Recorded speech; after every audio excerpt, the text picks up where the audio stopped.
Madam, do you recall what happened exactly on the fateful day? Yes, sir. Please let us know. Let Nigerians know what happened, please. Yesterday we were going to work around some minutes to 7. Okay. The hold up was much, so we decided to take through the Catholic Church. After the Catholic Church, we now follow through area F, the first road, through area, not the police station road, the first road. We passed VIO, that VIO office in Nyanya. So we're about turning. He stopped the other side, the people coming from Nyanya side. He now allowed us to turn. My husband was about making it, others were turning. He now stood at the front of my husband's bed that my husband should wait. My husband now said, please, I am late. I'm taking my wife and children to school. That me too, I will go to office, I'm late. Please allow me go. He now said, you want to hit me? Am I the cause of the hold up? Why if you want to hit me, my husband off the engine.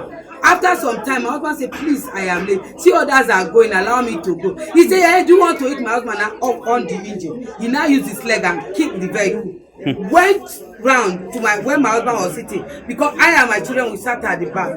Went to where my husband was sitting, started pulling my husband. Calm down, stupid civil defense. This civil defense, you people are stubborn.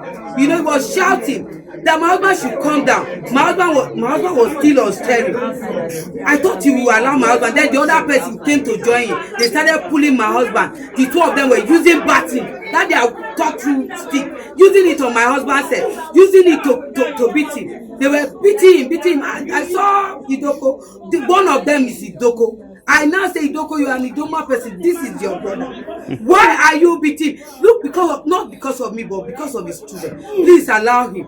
He said he now post a bit, but the other third guy continue using the stick, the baton to hit. I say he's not a criminal. He's a senior officer. He's a senior officer. He served with the civil. You are seeing him with the trouser and the shirt. You are still beating him. Like that. He started dragging my husband. That he will take him to the station. We will take him. Like that. They were still hitting my husband like that. They hit him till death. In front of his children? In front of his children. This boy can explain what happened. They beat him. My baby was shouting, please don't kill my daddy. Please leave my daddy alone. They still continue. They beat him till death. They beat my husband till death. When he collapsed, did they run away or they took him? They dragged him on the floor to police station. They dragged him. If you look at his leg, you see bruises, wounds everywhere. They dragged him to the station. And in the station, all the policemen, they were useless civil defense. We that train you people, we the police, we are the one that train you people. But you people want to be more than us. They were shouting on my husband. I said, please. The other one said, that one is an Idoma man. He said, we will take him to prison now. Let those prisoners, I'll send a signal. Let them deal with him. And I lie down on the floor with my children. Please leave my husband alone. Please, he's not a small boy. He's a senior officer. Please leave him. The down now looked at me and said, if not because of your wife, then my husband was just lifeless. Was just lifeless. They pushed my husband fell down like that. And one of them, the DPO, this one that came, said they should use needle to check whether my husband is alive, that my husband is pretending.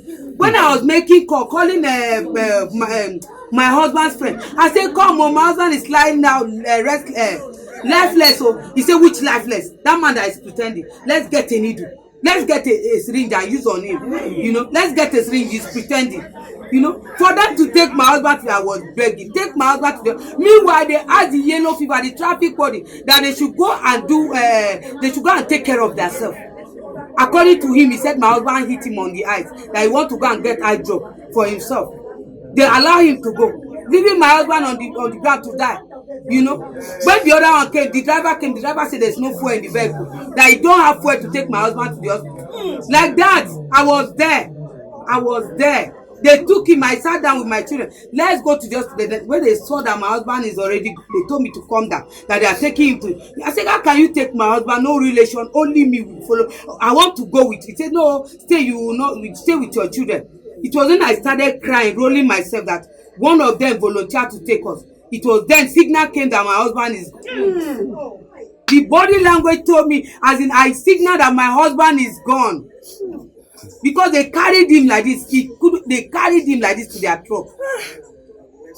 The Nigerian police killed my husband. They killed my husband. They brutally killed my husband. They killed my husband.